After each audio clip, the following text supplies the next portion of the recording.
3, 2, 1. No dobrý deň, skáďal ste. Okres Stará Ľubovňa, opäť zlomnička. Čo sa tu nalasilo?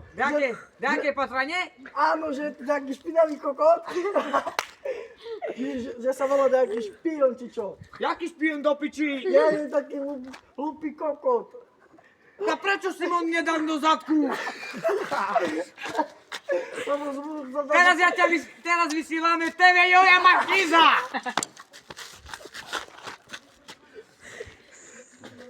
No, teraz je to ťažká otázka, mladý pán, ale poviem vám tak od žalúdka a od rozumiteľne, hej. Že vždy tam na 22 hovoria, že hádžu kamene po domu. No teraz jak to vám vysvetlím? Som hladný, nevydržím. A komu urobí na zlo ten špion? Neviem, že tam mladému pánovi, čo ide hore. Ty čurák jeden. A koľko ste tu obyvateľov, keby ste ho nechytili? Okolo 4000, tak dajak. Aby išli do piči.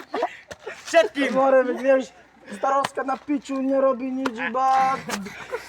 Máš nervy,